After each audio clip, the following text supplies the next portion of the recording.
Hello once again, this is Brian Welch from Amity Digital. I am once again sitting at a bar and enjoying a tasty beverage. Hello, and I'm Tyrus Buck, and I'm watching Brian enjoy a beer at the bar. This is our first episode for a new show we like to call Last Week, This Week. It's a completely original name. You've never heard any British comedian use anything even remotely similar on late night TV. If you have, we probably were here first. We just never uploaded the video. So, very unique, very original name. Tyrus, what is this show all about? Well, Brian, this show focuses on the latest in web design and e-commerce and digital marketing.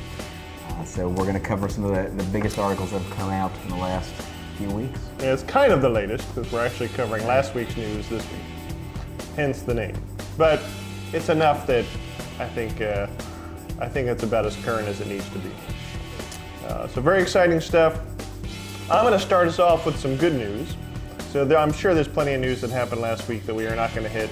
We're just going to pick 4 or 5 topics each week, talk about them, do our best to do some semblance of a video about them. If there's things we miss, oh well, feel free to add it to the comments and we'll be happy to read and look it up and ignore your comment later. So our first topic is Google. So this has been a very crazy year for everybody. But they announced a pretty big bounce back for Q3. They had 9.8% growth in ad revenue for Q3 as businesses resumed their digital spend. So Q2, they had reported that lots of businesses had either paused their campaigns or delayed campaigns they were about to unroll.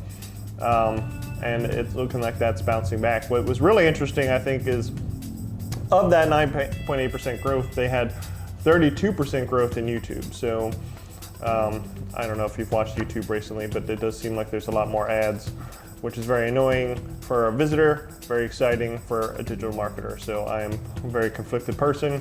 I'm going to err on the side of things I can make money on and be very happy that there are more ads that we can help you get your message across with.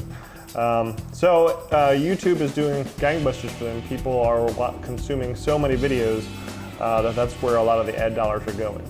But I think it's a good sign for business in general that ad growth is up. Things are bouncing back. People are trying to get to some semblance of normal and back to spending money to drive customers to their door. Yeah, a lot more people at home and on their devices right now than ever before. Yeah, so it's good that, these companies must have the money to spend on advertising. So it's, it was a lot of uncertainty earlier this year. Still is a lot of uncertainty now, but I think I'll take any sign that things are getting back to normal as a positive sign. Yep, people are still shopping, and and a virus isn't going to stop them. So now, are you familiar with TikTok, Brian? Oh, I am. Have you seen my videos on TikTok? No, I am because not. They don't exist. They're terrible. They're very good if I were to have them. No. But, so you've heard of TikTok, right? So it was the app that was nearly obliterated by Space Force, but it somehow survived. Well, it is still here, and it has recently teamed up with Shopify, a very popular e-commerce platform that we use a lot when we're dealing with customers who want to sell a few items or a lot of items on their online store. So now, apparently, this is a very easy integration with TikTok and Shopify. Basically, merchants just create and connect their TikTok business account, and they can launch the in-feed shoppable video ads directly within Shopify. And this is, again, it's very intuitive. They basically just select the product they'd like to feature, and then video ads are automatically generated that drive then to their Shopify store for checkout. Shopify is extremely happy about this because TikTok has over 100 million engaged users in the US. So now Shopify can easily connect with this younger audience in a way that's an experience that this younger audience is used to seeing. So yes, so that is the big Shopify TikTok merger.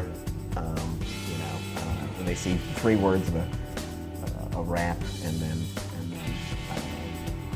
pull their hair back and it's an interesting platform because it's definitely it follows that model that like every popular social media platform has followed, where the kids get sick of the platform everybody's on. Right. Mm-hmm. They go find a new platform. it gets huge. And now my wife, whose birthday is today, and I definitely did not forget it, and maybe we'll take her out to dinner at some point to make up for the fact that I maybe didn't forget about it, she sits on the couch and watches TikTok all the time. She was never a big YouTube user. It was just kind of, she hears all the people talk about TikTok. Now she's on it all the time. So I think now is the it's pretty impressive time for Shopify to get an integration like that, because there's definitely going to be an app that other generations start to utilize. And those are the people you want to reach if you want to, believe me, if you want somebody to spend some money, my wife is the right audience to reach. She's that perfect, target. Stephanie Welch on there, and if it's remotely interesting, she'll buy it. So I mean, it's not just kids. It's growing as a network unto itself, despite its complications with in the last year. All right, so that's interesting. We'll see how that goes. So Tyrus, do I look like a Pier 1 shopper to you? Do I look like I have lots of weird Pier 1-y stuff around my house and decorate with those sorts of things? Yes. No. Nah, absolutely not. I've never been in a Pier 1 store. I think I know kind of what they sell. I'm definitely not the right audience for Pier 1, and that's okay. But I do think this is interesting. So Pier 1, if you followed any of the news this year, they filed Chapter 11 in mid-February. So actually before all this Corona stuff really hit and before all these other companies started having problems, they filed Chapter 11. And in doing so, they shut down all of their retail stores. So this wasn't just, hey, let's restructure some debt. This is we're bankrupt and we're closing our stores kind of situation. What I think is really cool is a company called Retail E-Commerce Ventures, and this is not the first time they've done it. They bought the trademark, intellectual property, and e-commerce assets of Pier 1. And just recently, just last week, they relaunched Pier 1 as a company, as a pure e-commerce play. So they took this brand that's already established. If you talk to Pier 1, even if people haven't shopped there, I mean, I've not shopped in Pier 1, but I know what Pier 1 has. This company came in, they bought that brand awareness, they bought the assets of that customer database, and they made it an online-only store. And apparently, they're seeing huge numbers already in some of the other stores they've done this for, the other companies that. So what I think is interesting is, there's this, you'd have to really, really have your head in the sand to not see all the news about how hard brick and mortar and retail stores have been hit in the last few years, let alone this year, because e-commerce keeps taking a bite out of that audience. So I think it's really interesting that it's a really interesting approach that these brick and mortar stores that everybody knows, these brands that are established, might be given new life by a company coming in and just turning them into an online-only store. So who knows? I don't know what the future will hold, but I thought that was interesting, and it'll be curious to see if there's these other well-known brands that people liked that will kind of fade away on the brick and mortar side and then reinvent themselves as an e-commerce only play. I don't know if you've seen any companies that have done that before. This article talked about a few others. I didn't write them down, but this is the first time I had really come across a big brand being reinvented totally online. Typically, it's an online company that decides they want to move into brick and mortar, but online has become such a beast that it's now kind of flip-flopped and doing the other thing. Yeah, I can't think of any, but like you said, the only thing I think of is the companies that have done the opposite, like Amazon when they opened some physical stores. For some reason, that reminds me of that. But yeah. Of course, it's the opposite. It's pretty interesting. It's a cool business model for this e-commerce ventures. It's REV is the name of the company, Retail E-Commerce Ventures, and this is kind of their model. They go out and they buy these struggling or dead retail brands and reinvent them as an e-commerce brand. And it's been, it's only been open for a brief period, but apparently, people are finding the site and buying stuff. And with good timing, with Christmas holiday sales, I'd like to say they're on the way, but in truth, they're already here. And I think your next topic is a bit about the holiday sales and what companies should expect if they are actually selling something online. Yep. Yeah, I often wonder like how many stores are still going to be open in the next 10 years. Is it just going to be the big stores? You're familiar with the big brands you're used to seeing. It scares me a little bit. I don't know. It's a very interesting time. You wonder what brands could do it. Like, Sears and Kmart have been struggling forever, and it had been varying levels of bankrupt or store closures or just about to die. But they're such old school brands. I mean, with all the options that are out there, those don't seem like brands that could survive like, hey, we're shutting down all our stores, but we're going to relaunch a Kmart.com. I don't know that it has anything unique to offer. But Pier 1 has a unique audience. It has a unique type of product. I mean, on a good news, this company hired 15 or 20 of the top executives, primarily from the buying department. I forget the guy's name, but they basically rehired him and made him like chief merchandiser for the website. So it's really kind of these people they have good experience with how to source the product that people like at Pier 1. But I don't think it could work with every brand. There's some of these old school retail brands that have never been able to really find their foothold online, not nearly as well as others that are likely going to fade away. But for brands that have that niche, that have something that people like, that have that thing that sets them apart. They're still connecting with modern everyday audiences. Right, yeah, the ones that have been able to adapt and still offer people something. I think it's a really interesting way to go. Yeah, yep. But now let's talk about that holiday shopping and what we should expect this year as far as sales. Now, because of the way things have been over the last few months, various quarantines and giant robot stampedes and arbitrarily, arriving kaiju. I blew all that, so ignore all that. Planets, planets flying through our galaxy. Right. Yes. Because of all this, people are online a lot more these days, obviously. So, according to Adobe, online shopping has increased. Holiday sales could go to at least $189 billion this year, and that's a 33% increase over last year. It could actually go closer to $2 billion if we get another round of stimulus checks and if stores continue to stay closed. What was the number? Originally it was $189 billion, but then it might be $2 billion because again, if that second stimulus check comes, or if a lot of stores remain closed. And now something especially interesting here is that a lot of these sales, a good portion of these are going to come through, are going to happen through smartphones. A lot of traffic is going to go through smartphones.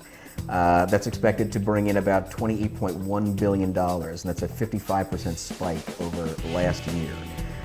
So it's very important that if you have a website and if you're selling services or products, that your phone, that your website is projected properly on a phone. It's called responsive design, to make sure that your website fits perfectly the scale of the device you're viewing it on. So if it's not responsive, if a website is very hard to use or see or utilize on a phone, that's a problem. It's not only a problem for people actually using it, because they're going to be like, what is this? I can't see anything, I can't even, and they're going to move on and find something else. It's a problem for usability, and also because Google has moved some time ago to a mobile first policy, so they really about 2 years ago. Yeah, about 2 years. So they're looking at the effectiveness of your mobile device presentation to rank you. So they're not even gonna present you as much online as they would with a store that's actually responsive. So it's good for usability and for search engine optimization, for actually showing up in search results when people are searching for your products and services. So 2 reasons why it should be responsive. And again, another reason, all this traffic that's going to be coming through it for holiday sales. Yeah. And then so that's just online. So looking at sort of like a hybridized version of that is the acronym BOPUS, and that is for Buy Online, Pick Up in Store. And these are orders that they start online. People make the purchase online through apparently their phone, and then they can then go to the store. They place the order, then go to the store and pick it up and complete the purchase. So that sort of purchasing, that BOPUS acronym, that we're going to see Adobe is thinking again we're going to see like a 40% increase there, and that once again smartphones are expected to drive most of this BOPIS interaction, and that's so 60% more or more of online traffic for BOPIS is going to be coming through the phone. And that's really been huge for during COVID. I know when things were crazy, even just not having to deal with going into the store. I mean, Stephanie, my wife, all the time would order what we needed from Target and order the pickup in store, and you're right there, and it's ready and packed up. You just pay, and you're good to go. I mean, it's super easy. Mm-hmm. It's funny because that's one of those, like buy online, pick up in a store. It's been around for a while. Some companies have implemented it really well, some not so well. And the ones that are not so well, haven't gotten a lot of traction. People prefer to go in the store, or if they're going to order online, they might as well just have it shipped to them. There's always been a percentage that have done the buy online, pick up in store. But this year, I mean, if there's a positive that came out of Corona, it's got to be that technology has really been refined, and it just seems like way more people are taking advantage of that opportunity to be able to buy it on their phone and then just show up and it's ready to go. They don't have to touch a keypad. They don't have to hand over cash. They don't have to worry about anything. They're just taking the order and it's already packed up for them. Somebody else is doing the work, and it's the same price. So it's just a matter of convenience. I can see that really going well this holiday season. Well, I think an important aspect of that is to make sure that if you're a local business, well, all businesses are local to somebody, but to make sure that your Google My Business panel is updated, and that's your little local. If people are searching for businesses near you and you come up, they're going to see a little knowledge panel with all kinds of information about you. It's going to have your name, your phone number, your business name, obviously, your website link, and then and your hours, and it's going to have buttons on there, or it's going to announce that you do curbside pickup, and you'll have and there'll be buttons on there as well where you can make an appointment. You can click through to make an appointment or place an order. And we'll let people, and again, it will let people know that you do curbside pickup, and we'll help them through that process. So your Google My Business listing, very important. Keep that updated. Let people know that you are participating in this buy online and pick up later service. Yeah, even if you're not a business selling anything in the fourth quarter, that's just every business, no matter if you serve a local audience. That is a free tip for you, that you make sure that is updated. If it's not something you have time for, you're not sure what information to put in there, we can definitely help you with that. But that is, it is insane how many local companies we reach that either did nothing or did the bare minimum and then never touched it again, because it is just it's the path to more customers from Google. Lots of unclaimed panels out there. I see it all the time. Yeah. It's a Google tool and it's free. And because it's a Google tool, it's one of the many signals Google will look at before it thinks about how to rank you. So if it sees that, hey, here's another thing that it's my tool that you're using, and it's something that verifies your information to other people, because it also will show interested shoppers customer reviews. So it's another thing that Google uses to verify your authenticity. So I would definitely use that. But this video is not just all about your Google My Business. It is not. It really has nothing to do with that. That's just our quick little plug that we weren't even planning on throwing in there. But hey, why not? That's what we do, right? So reach out to us if you need help with that. But pretty impressive numbers are about to happen in the next 4 weeks. Is really the gist of that update. And if you sell something, then I hope you're able to capture and collect some of that funds yourself. Our last topic is actually not quite last week, but I thought it was a really cool topic. It was actually the Friday before last week, so on October 23rd. So, that's the week before last week. But it's our show, so we'll do what we want. The very impressive milestone of Google AdWords turning 20. So, if you're watching this video, you probably know what Google AdWords is. If you're not familiar with Google AdWords, that's okay. Anytime you've ever done a search on Google and the first couple results are ads, those are all powered by Google's system called AdWords. It allows advertisers or agencies like us to advertise businesses at the top of search results from people bidding on key phrases. So I thought it'd be really cool, even though we could go way back to before 20 years ago. to talk about kind of how Google AdWords, or at least how its predecessors came about, and how impressive the growth has been. I mean, companies like traditional companies have to be around. You talk about like the Coca-Colas and the General Electrics of the year, and like they're 300 years old and they have these huge revenue numbers. Well, nothing on the internet is that old. So 20 years is actually a really long time for anything to have like consistently launched and driven revenue for a company and still alive today and just as popular as ever. I mean, it's really kind of 20 years is like the General Electric of the internet, where it's just been around forever in internet terms. So I've been doing this stuff since the early 90s, so I was here to witness most of this stuff, and I always thought this was a really cool kind of metamorphosis that the industry took. So back in the early 90s, maybe mid 90s, there was a company called Idea Lab. You ever heard of Idea Lab? No. So Idea Lab was a incubator. So it's a group of investors. An incubator is kind of like a venture capital firm, but they take a much more heavy-handed approach in helping that company. So they will invest, but then they will also provide office space and knowledge and even employees and internet resources and whatever. They'll provide their experience and their money to help brand new businesses.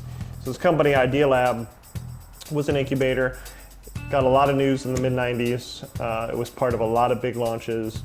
Lots of the big famous IPOs during the dot-com boom were companies that were incubated at Idea Lab.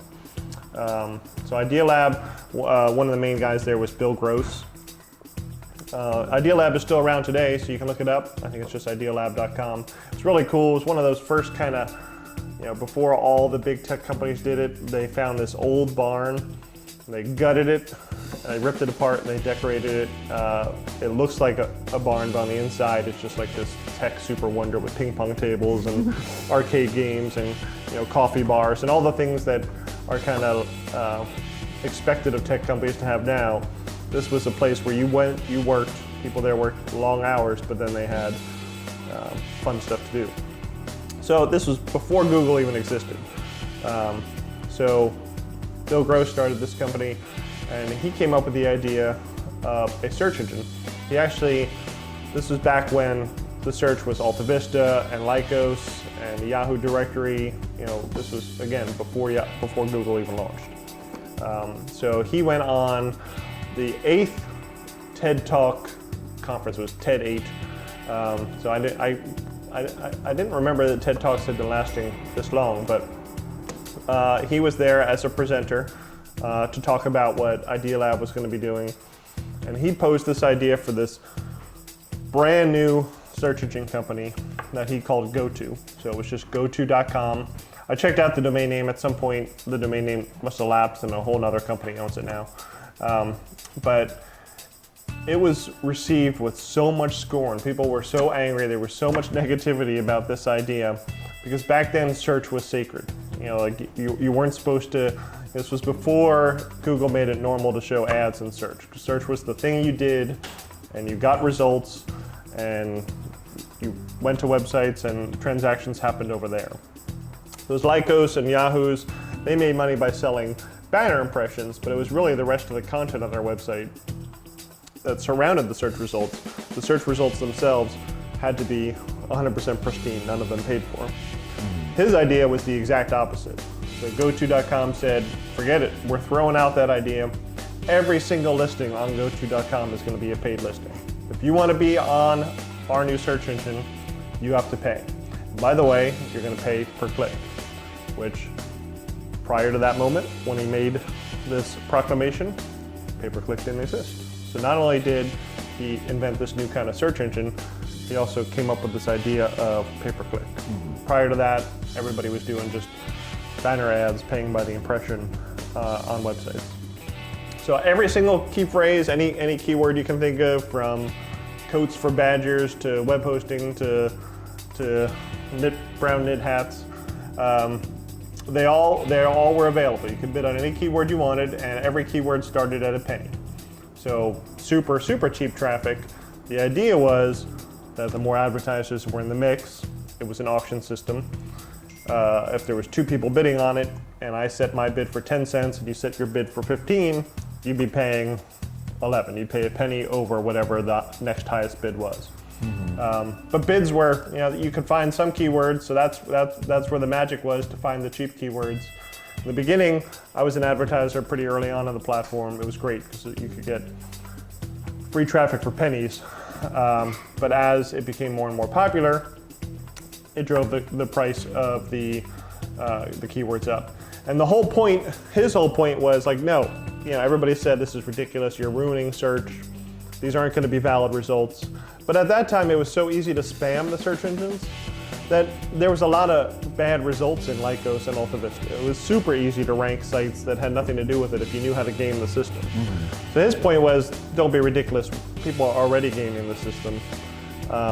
Let's let the marketplace figure it out. So if a company is going to pay 50 cents a click and they're going to spend all that money, well, if it's not going to convert at some point, then they're going to not want that listing anymore. They're going to pull out their advertising and they're going to leave. If they are consistently making money, then the marketplace has decided that this place is worth 50 cents, and when you go there, it is relevant because they're converting customers.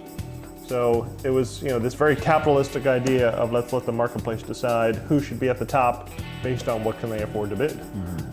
Maybe a little harder for the small guys was the fear, but not really. If you were smart, you could really find some keywords to bid on. So it was really interesting. In the beginning, when it had no traffic, they got traffic to their site by basically paying Lycos and Yahoo, these other companies. They would post ads with related keywords to whatever that person searched for, and they would pay them 3 cents a click. People would click through, and they're only making a penny a click off of these people because there was just not enough traction. But Bill Gross gambled that if they just got enough traffic to there and enough advertisers, the per click amounts would go up. And he was right. So, there was keywords on there for like home mortgages up to like 20 bucks. My posting was up to like $4. It's very similar to what AdWords is now. So it grew, got more and more popular. All the people that blasted them and poo-pooed them and said, this is a terrible idea, you're ruining search, eventually acquiesced to the idea that, hey, it was working. And mind you, in the very beginning, they syndicated some free results from another source, another organic company, but their goal was to replace all of that with paid results. And anything but the most obscure results, that's all there were paid results. And they had it was really innovative and pretty cool. Now it's very commonplace, but back then it was like, wow, the search engine's getting traffic, I can bid, and if I'm a better company and I can convert more, I'll pay. So it's really cool. It's where, like I said, it's where pay-per-click was born. And as they were growing, they were trying to figure out how to generate more and more revenue. Half of the board behind GoTo really wanted to be the Google. They didn't want to be somebody that serviced other search engines. They wanted to be the primary search engine with this concept. But Bill Gross felt he wanted to go in a different direction, and he felt that syndicating the results to other search engines would be the way to go. So he rebranded the whole company. So instead of it being GoTo, it became Overture. So they renamed it. It was called Overture. And they got way more traffic. So what they did is they took the top 3 results for all the major searches and they syndicated them. So if you went to Yahoo and you searched for web hosting, now all of a sudden, everybody's saying you shouldn't study the search results. Right there, after somebody would search for it, the top 3 results would be the top 3 from Overture and GoTo. And Yahoo, for having listed those, would get a percentage of the per-click fee. It did not take long for Yahoo, at the time, the internet darling, back in the in the early 2000s and the 90s, this company that was generating all this revenue and had a very successful IPO and was considered like the company to invest in. 20% of their revenue was from commissions they got from Overture from these clicks. Yahoo is a big company. 20% of their revenue just from these syndicated results from this little go-to search engine, and started by Idea Lab. So Yahoo, in what seemed like a smart move, said, "Forget it. Why are we paying you to do this? We're just going to buy you." So they bought Overture. Fortunately, as you can see, Yahoo is not the top dog. It did not really work out for them. So many things that Yahoo has tried has not really worked out with them. So Overture went public in '99. That's when they changed their name to Overture. 2003 is when Yahoo acquired them, but it was 1999 when Google went public, or not public as in public to the market, but went live on the internet, something like that, somewhere around there. No, I'm sorry, 98? It was late 97 or 98 that Google became a thing. And Google had such a better search that people ignored Yahoo. So they acquired it at this bad time when Google started taking over and started becoming people's default search. But Google took that idea. Here's this powerhouse of a search engine that is delivering more relevant results than anybody's ever seen before, and everybody's shifting over to it and ignoring all these other search engines out there. Well, GoTo paved the way for them to put paid listings on there. They weren't the first company that had to figure out, how are we going to do this? So in October of 2000, and October 23rd of 2000 to be exact, AdWords launched, and that was a very similar bidding system to what GoTo and Overture had started. Pay-per-click, bid on the keywords. In the beginning, all the ads were only on the right side of Google. Now, obviously, when you search, they're mixed in with the regular results at the top and not the bottom. But Google had this massive audience, and they weren't yet making money. They weren't monetizing it. They weren't, didn't maybe necessarily have a plan for monetizing it. And then GoTo kind of paved the way for advertising in search results and kind of did the dirty work of getting rid of that bad taste people had in their mouth of messing with their search results. And now it's commonplace. You just skip past the ads, and people still go to GoTo or go to GoDaddy. Oh, gosh damn it. Google. Very sorry. One of those G's. There's too many G words.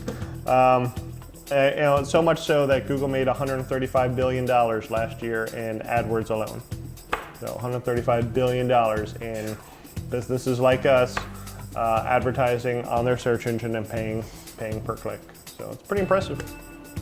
I don't know, I thought that was pretty interesting. That is. I remember when GoTo came out, and I had another web design company prior to this. So this was back in my 20s and 30s, and we did a lot with GoTo. And it was super unique, and nobody understood how it worked, so it was great for agencies like I had then of driving traffic.